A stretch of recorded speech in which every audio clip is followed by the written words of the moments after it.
नमस्कार, आप देख रहे हैं भारतीय बुलेटिन और हुंकार मीडिया। जैसा कि आप हमें देख रहे हैं, हम लोग फरीदाबाद के अशोका में हैं और यहाँ अभी राष्ट्रवादी जनलोक पार्टी की कार्यकर्ता मीटिंग हो रही है और ये मीटिंग बराबर ये जिले स्तर पे या ब्लॉक वाइज करते रहते हैं।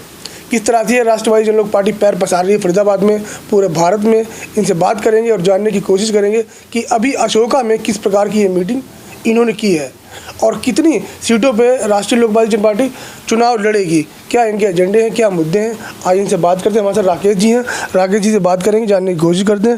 राकेश जी, बहुत बहुत स्वागत है आपका हमारे चैनल भारतीय बुलेटिन और हुंकार मीडिया में। जी बहुत बहुत धन्यवाद आपके चैनल के सभी दर्शकों, व्यूवर्स, फॉलोअर्स, आप सभी का बहुत बहुत धन्यवाद।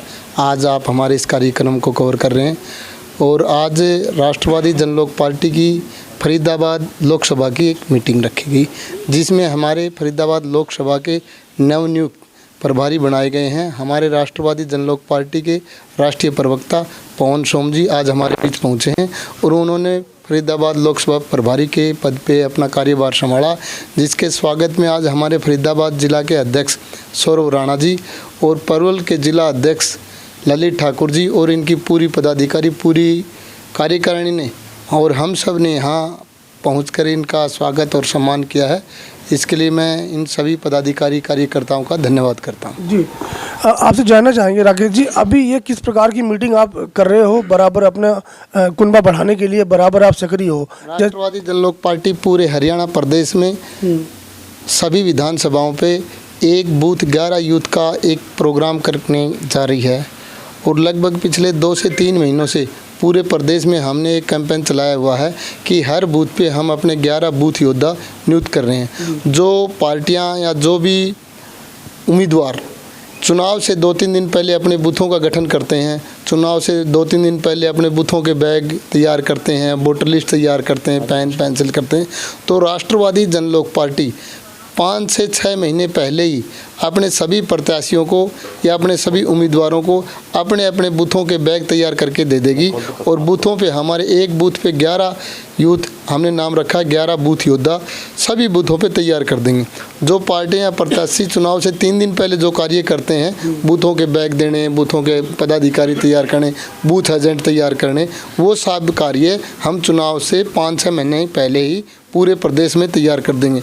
उसी कैंपेन को लेकर आज हमारे फरीदाबाद ज़िले के प्रभारी पवन सोम जी आए हैं। वो उस कार्य को गति देंगे, कार्य की समीक्षा करेंगे और उस कार्य को आगे और भी बेहतरीन तरीके से कैसे किया जाए वो बातें यहाँ रखेंगे कार्यकर्ताओं के बीच और निरंतर अगले 1 साल तक आप हमारे बीच ही रहेंगे। जी, नए प्रभारी बनाए गए हैं, उनसे बात होगी, उनसे जानने की कोशिश करेंगे कि जिले स्तर पर वो किस प्रकार की कार्यकारिणी तैयार कर रहे हैं, क्या जाति समीकरण है, क्या जाति समीकरण की भूमिका क्या रहेगी इलेक्शन में, उनसे बात होगी। सर, बहुत बहुत स्वागत है आपका हमारे चैनल भारतीय बुलेटिन और हुंकार मीडिया। मैं आपके सभी दर्शकों को बहुत बहुत शुभकामनाएं देता हूँ और मेरा इसमें ये कहना है कि जिस तरह से फरीदाबाद जो लोकसभा है वो काफ़ी महत्वपूर्ण लोकसभा है और हरियाणा का जो चुनाव है वो इस देश में काफ़ी महत्वपूर्ण दृष्टि से उसको देखा जाता है, क्योंकि आपको पता है कि लोकसभा चुनाव जो है उसमें जब आम चुनाव होते हैं तो वहाँ पर हम प्रधानमंत्री का चयन करते हैं और जो प्रधानमंत्री है वो पूरे देश की दशा को बदलने का कार्य करते हैं। लेकिन ये काफ़ी दुख की बात है कि इस बार ऐसा नहीं हुआ। देश ने जिनको चुन करके पूरे देश की कमान दी थी, मोदी जी को, उन्होंने देश में अराजकता के अलावा, और वो कहते हैं कि साहब हम जाति को ख़त्म कर देंगे, एक जाति रखेंगे, लेकिन बड़े दुख की बात है कि वो खुद को तो ओबीसी बताते हैं कि मैं ओबीसी से आता हूँ और सबसे बड़ी जातिवादी होने का सर्टिफिकेट वो हर दिन बैठ करके न्यूज़ चैनलों पर देते रहते हैं। तो मेरा कहना ये है कि सबसे पहले तो हम ये जो प्रॉब्लम है इस फरीदाबाद जो आपकी लोकसभा है उसमें एक बहुत बड़ी प्रॉब्लम है। प्रॉब्लम ये है कि यहाँ सबसे बड़ी जो समस्याएँ हैं, क्योंकि किसान बहुल्य ये राज्य है और किसान बहुल राज्य होने के बाद यहाँ जैसे इस लोकसभा में आपकी 9 विधानसभाएं हैं। उन 9 विधानसभाओं में जितनी भी हमारी 9 विधानसभाएं जो हैं उसमें हमारे जितने भी जिलाध्यक्ष हैं, विधानसभा अध्यक्ष हैं हमारे, वो सभी के सभी आज इस बैठक में हमारे साथ में हैं और हम लोग उसमें बैठ कर के हमारे प्रदेश अध्यक्ष जो हैं राकेश तंवर भाई साहब भी बैठे हैं साथ में, हमारे जो हैं प्रवीण चौहान जी बैठे हुए हैं, वरिष्ठ नेता हैं पार्टी के, और बाकी सारे हमारे भाई बैठे हुए हैं, सारे हमारे जिलाध्यक्ष बैठे हुए हैं, सभी लोग बैठे हुए हैं।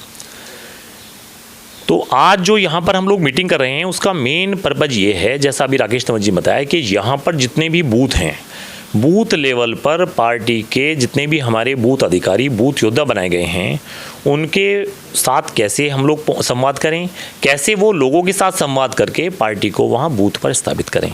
क्योंकि आप जानते हैं कि किसी भी पार्टी में बूथ पर लोगों का खड़ा होना और बूथ लेवल पर जो हमारे कार्यकर्ता हैं उनका वहाँ बनना, ये बहुत ज़रूरी होता है।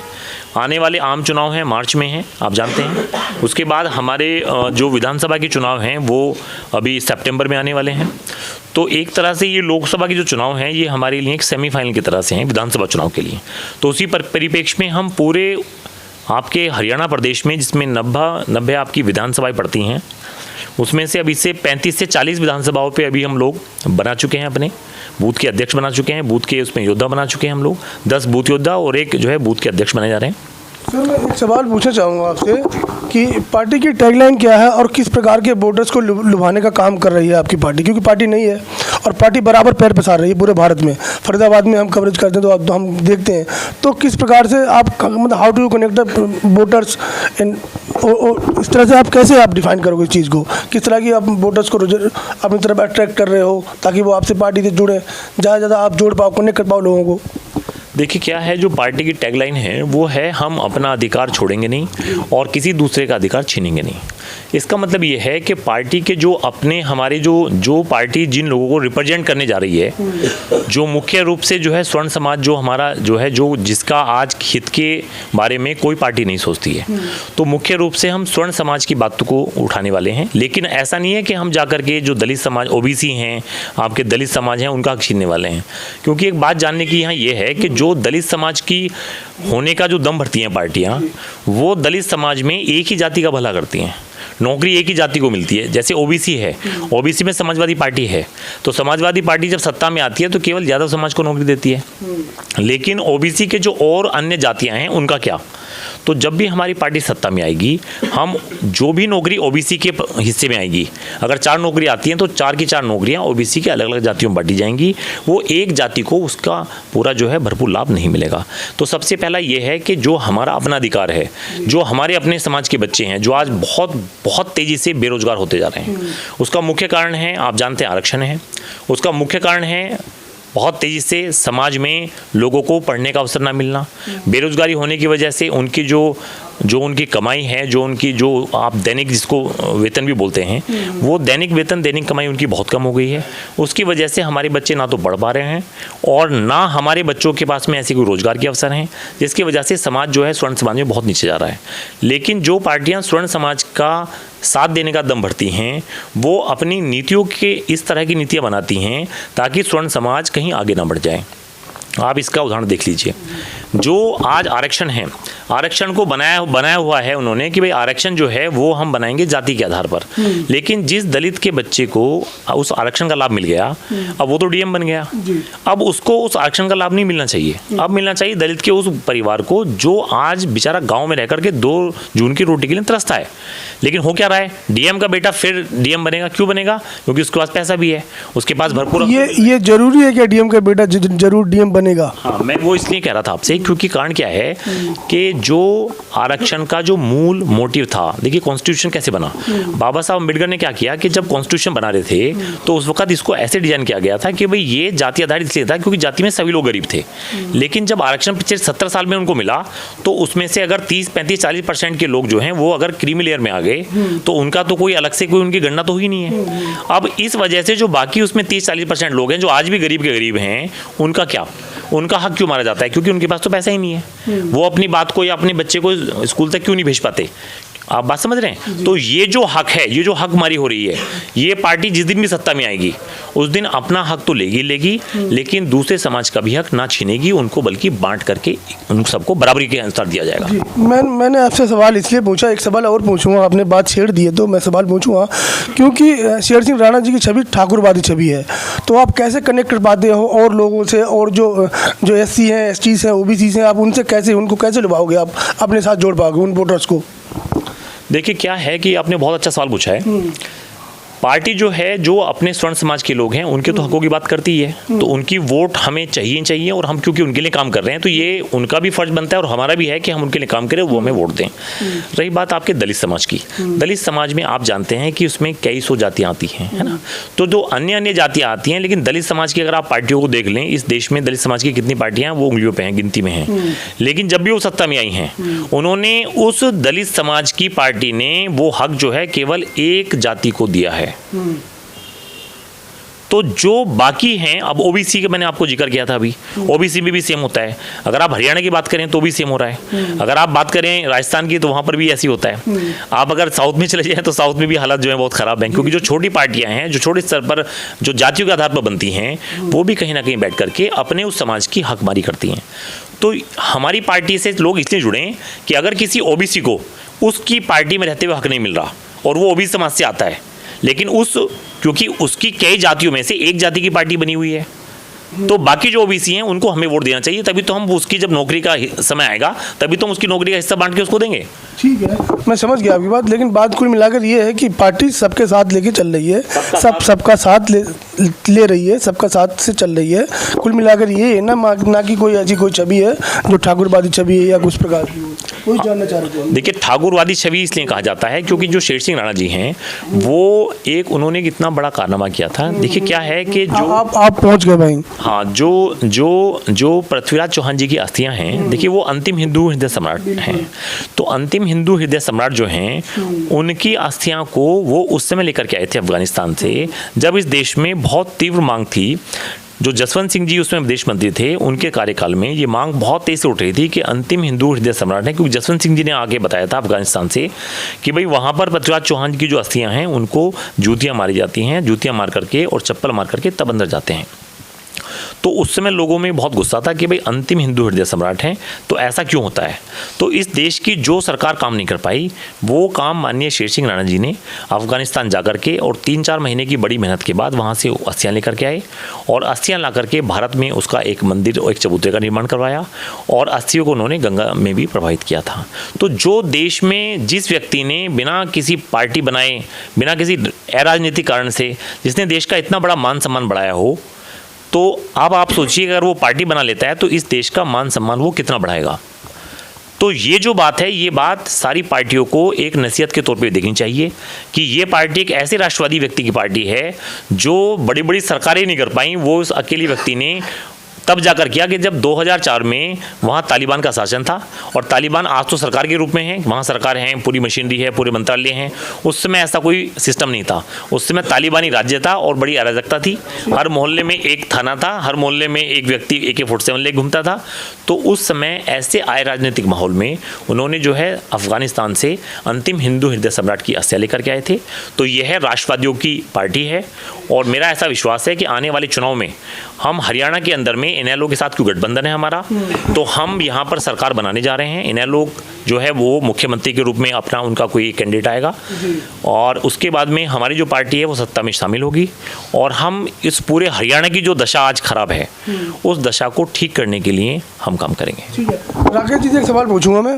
राकेश जी, आप इनेलो के साथ गठबंधन की बात कर रहे हो, तो क्या जाति समीकरण कितने मतलब निर्णायक भूमिका निभाएंगे? क्योंकि आप जान ही रहे हो जाट समुदाय, गुर्जर समुदाय से ज़्यादा ही बहुसंख्यक लोग हैं हरियाणा में, तो आपकी पार्टी कितनी खरी उतरेगी, जानना चाहेंगे आपसे ये। देखो, हरियाणा में मूलतः क्षत्रिय समाज 11% है और 11% के साथ जिसके साथ भी गठबंधन हम करेंगे वो पार्टी सत्ता में आएगी। जैसे कि आज इनेलो से गठबंधन है तो इनेलो के साथ राजपूत समाज 11%, हमें राष्ट्रवादी जनलोक पार्टी के साथ गठबंधन होता है। निसंदेह ही इनेलो RJP गठबंधन सरकार बनाएगा और जिस तरह से दोनों पार्टियों की विचारधारा सेम है तो ठीक उसी प्रकार से कार्य करेंगे आगे से।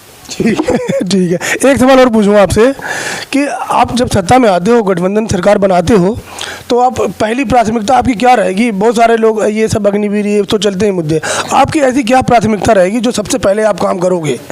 देखो, पूरे प्रदेश या देश के युवाओं से मोदी जी ने कहलवाया कि मैं भी चौकीदार, मैं भी चौकीदार, मैं भी चौकीदार, ये उन सब युवाओं से नारा लगवाया ना। और जब मैं भी चौकीदार बनकर मोदी जी सत्ता पे बैठ गए तो मोदी जी ने उन बच्चों पे, उन युवाओं पे जो नारे लगा रहे थे ना मैं भी चौकीदार, उन पे लाठी चलाई, उन पे आंसू गैस के गोले छोड़े और उन पे मुकदमे दर्ज करे, हार्ड चार्जेस लगवाए। अग्निवीर फिल्म का, अग्निवीर योजना का विरोध कर रहे थे।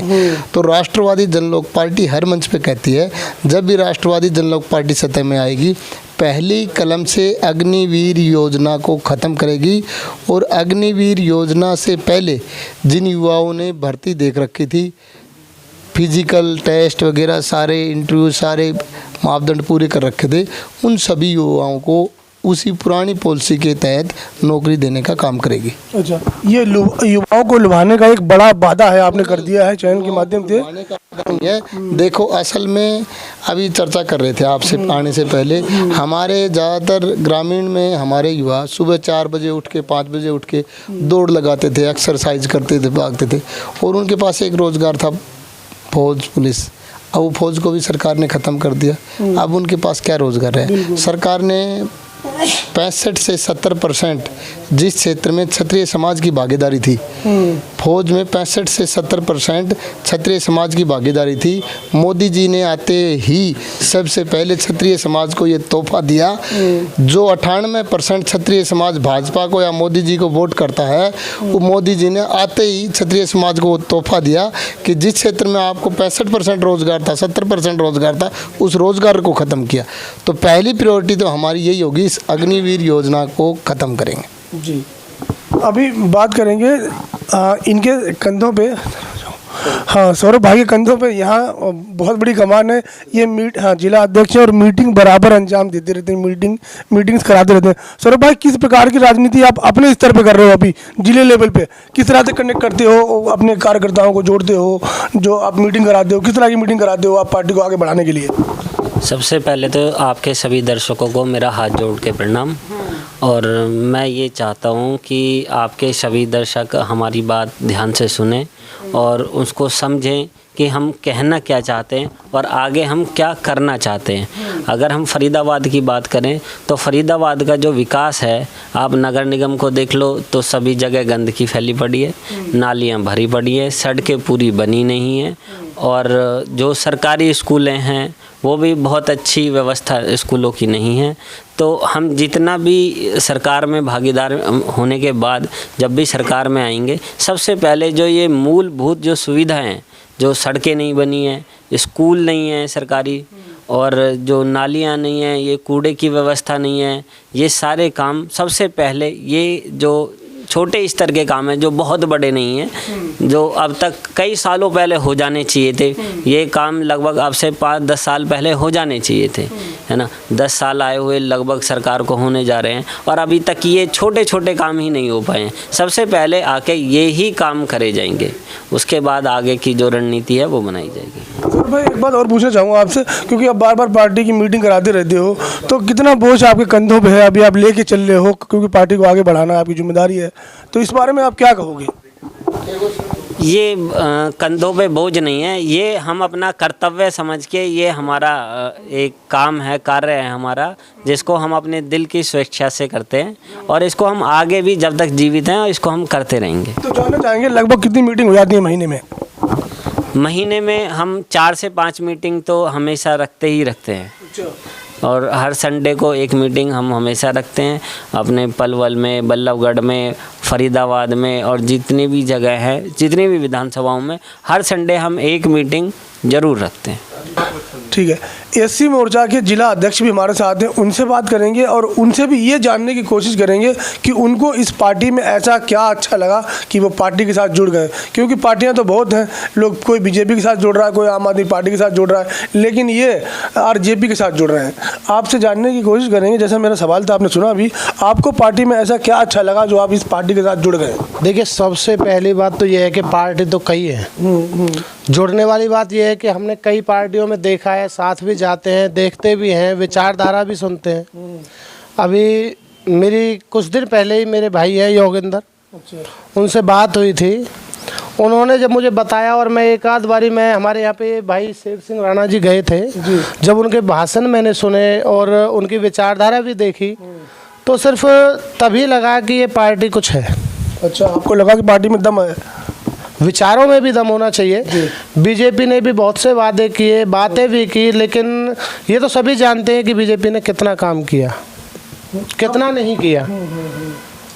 तो इस वजह से भाई शेर सिंह राणा के विचारों से प्रभावित हो के हमने पार्टी ज्वाइन की है और कार्य कर रहे हैं और करते रहेंगे। आप अभी किस प्रकार से पार्टी को आगे बढ़ाने के लिए काम कर रहे हो? देखिए, कभी अपने गांव में जाते हैं, अपने आस पड़ोस के क्षेत्र में जाते हैं, भाई हैं, बड़े बुजुर्ग हैं या युवा हैं, सबको एक साथ जोड़ते हैं और उनसे बातचीत करके उनको समझाने की कोशिश करते हैं कि राजनीति में कुछ नए लोग आए जो अच्छा करें। नहीं, राजनीति तो सिर्फ राजनीति जो होती है वो सिर्फ एक नेता के लिए होती है, और जो अगर पार्टी से चले तो एक गरीब वर्ग या एक कमज़ोर वर्ग को साथ लेके चले, वो पार्टी एक मिली जुली कार्यकर्ता जो होते हैं वो होते हैं।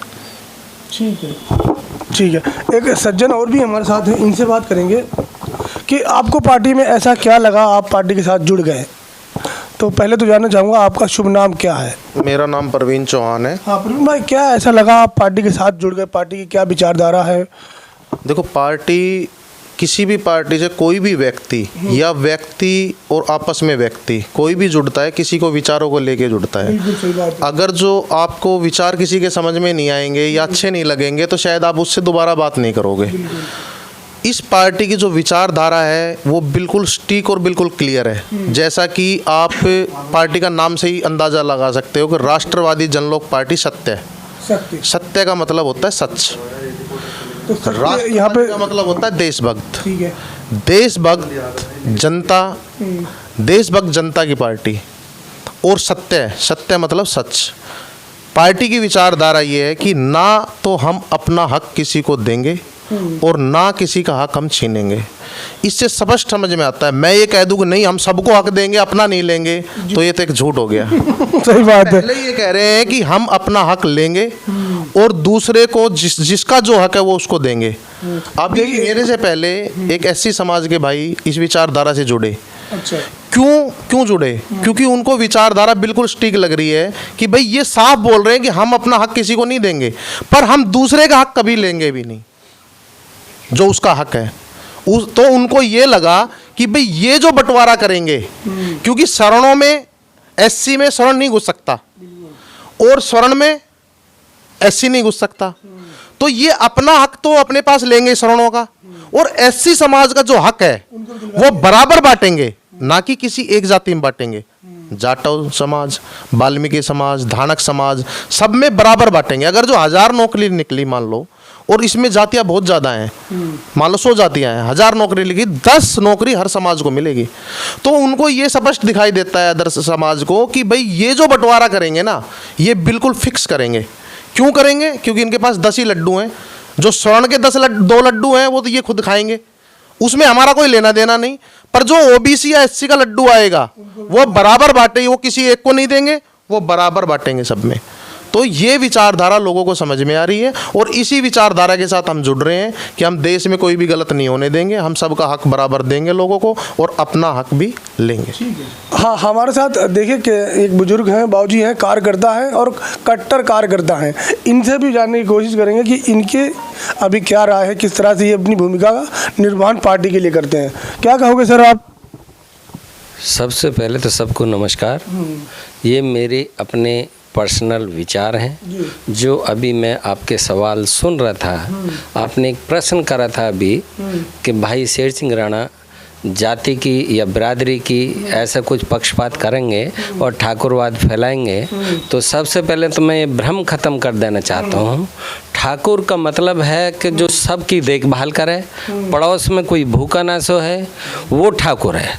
या महाराणा प्रताप की बात करें या पृथ्वीराज की बात करें, तो मैं ये भी बात बता देना चाहता हूँ कि ना वो किसी एक जाति के बंधन में थे, वो उनकी पार्टी में उनके सभी सैनिक सभी जातियों के थे, और यहाँ भी शेर सिंह भाई की पार्टी में, राष्ट्रीय जनलोक पार्टी में ऐसा नहीं है कि ठाकुरवाद है।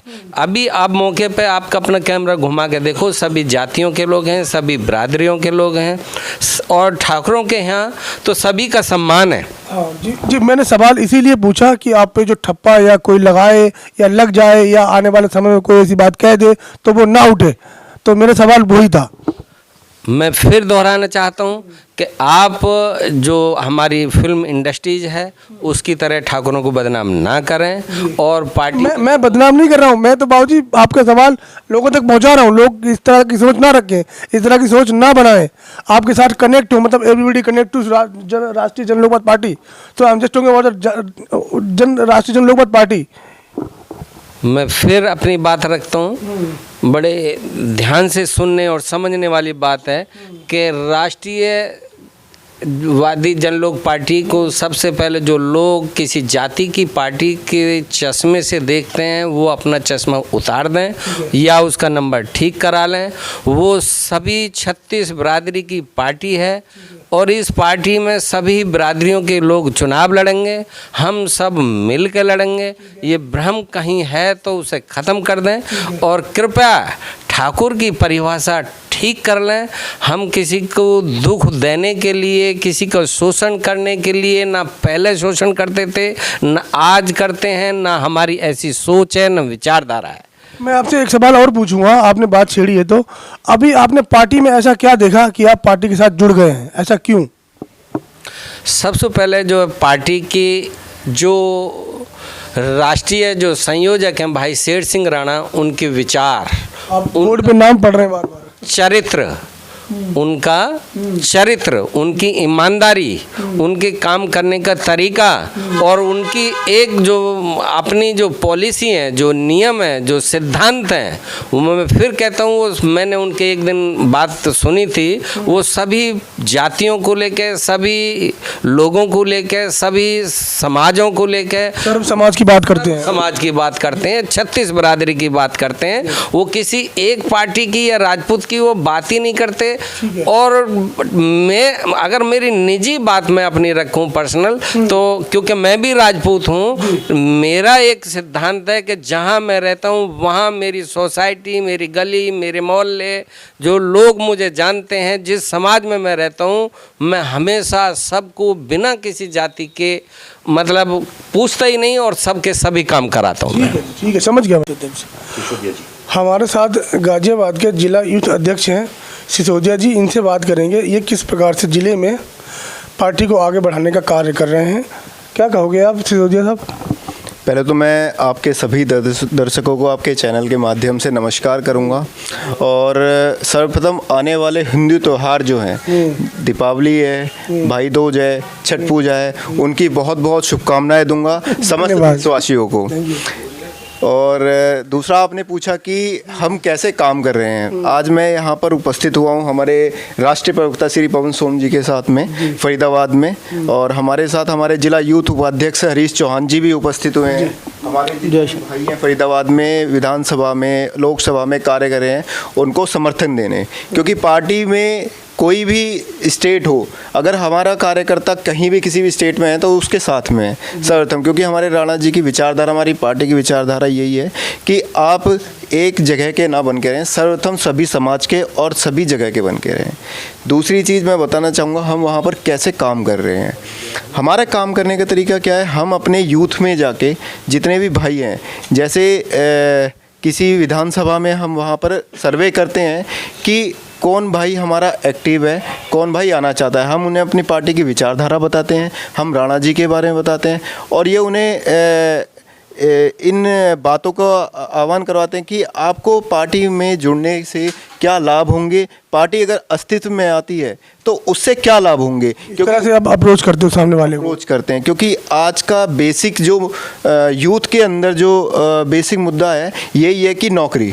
आज के टाइम में बहुत सारे व्यक्ति जो हैं, बहुत सारे युवा जो हैं बेरोजगार घूम रहे हैं, तो बेरोजगारी को दूर करने के लिए ज़मीनी स्तर पर काम करना होगा पार्टियों को भी और हमारे यूथ को भी। तो हमारी पार्टी यही कहती है हमारी राष्ट्रवादी जनलोक पार्टी का नारा भी यही है, ना किसी का अधिकार छीनेंगे और ना अधिकार छीनने देंगे, और हर समाज को, हर किसी बिरादरी को हमारे से लाभ होगा और उनको उनका हक दिलाने में आगे रहेंगे। तो आप किस मुद्दे की बात करते हो जिससे कि वो जल्दी से कनेक्ट हो जाते हैं आपके साथ? देखिए, मुद्दा बताओ आप। पहला मुद्दा तो यही है कि जो हमारे प्रभारी जी ने भी बताया था आपको कि किसानों को लेके, किसानों को के लिए आज के टाइम में कोई भी सरकार नहीं काम कर रही है। किसान वहाँ बॉर्डर पे बैठे रहे, उनको लाठीचार्ज हुआ, बट उन्होंने अपनी बातें मनवाई, बट पूर्ण रूप से नहीं मना पाए। तो एक ये भी मुद्दा है हमारा, और दूसरा मुद्दा है युवाओं के लिए कुछ ऐसे रोजगार पैदा करना जो आज की सरकारें नहीं कर पा रही है। जैसे कि आज के टाइम में युवाओं को रोजगार के अवसर प्रदान करना है, कि कंपनी के किसी कंपनी में जैसे निजी व्यवसाय प्रदान करना कि व्यवसाय कैसे शुरू करें। हमने एक कैंपेन भी चलाया हुआ है रोजगार सभा के नाम से गाजियाबाद में। वहाँ पर हम अपने युवाओं को बुलाते हैं, जैसे BA MA और जो भी ऐसे युवा हैं कि वो उस फील्ड से रिलेट करते हैं, तो उनको बुला के मीटिंग करते हैं। पहले उनके विचार सुनते हैं, फिर अपने विचार बताते हैं कि हाँ वो किस दिशा में कार्य कर सकते हैं, और फिर उनको सहयोग करते हैं। ठीक है जी, मैं समझ गया, लेकिन अब आपसे मैं निजी सवाल पूछूंगा कि अगली मीटिंग गाजियाबाद में आप कराओगे और हमें बुलाओगे? बिल्कुल, अगली मीटिंग गाजियाबाद में जितने कार्यकर्ता जोड़ रहे हो तो आप मीटिंग कराओगे, हमें बुलाओगे? बिल्कुल, आपका नंबर ले लेंगे और ज़रूर बुलाया जाएगा। हम तो चाहते हैं कि हम आपके माध्यम से हमारी राष्ट्रवादी जनलोक पार्टी का नाम बढ़े, क्योंकि शेर सिंह राणा जी को सभी जानते हैं। और एक स्कीम और है फरीदाबाद में, जो कि ऑलरेडी हमारी जो पार्टी है वो काम कर रही है, ओल्ड पेंशन योजना। ओल्ड पेंशन योजना पे काम कर रहे हो आप? ओल्ड पेंशन स्कीम, कोई भी सरकार इस मुद्दे पे अभी आगे नहीं आई है, बल्कि पेंशन की जगह ख़त्म कर रही है। आप देखेंगे कि फ़ौज में पेंशन ख़त्म कर दी, सरकारी जो PWD जो भी कर्मचारी हैं सबकी पेंशन ख़त्म कर दी अभी, और नेताओं की पेंशन बरकरार है, अपने नेताओं को पेंशन दे रहे हैं वो। हमारे जो शहीद हैं उनकी पेंशन ख़त्म। एक फ़ौजी हमारा वहाँ लड़ता है बॉर्डर पे, अपनी जान न्यौछावर करता है, उसको उसकी जब उम्र हो जाती है तो आने वाले टाइम में उसे कुछ नहीं मिलेगा। ठीक है, तो उस चीज़ों को लेके ये एक मेन मुद्दा है हमारा फरीदाबाद में या पूरे स्टेट में, जिसको लेके हमारी पार्टी आगे चल रही है कि ओल्ड पेंशन योजना बहाल होनी चाहिए और आगे जो सरकारी कर्मचारी हैं उनकी पेंशन आनी चाहिए। ये बड़ा मुद्दा, शुक्रिया, बहुत बड़ा मुद्दा है ये।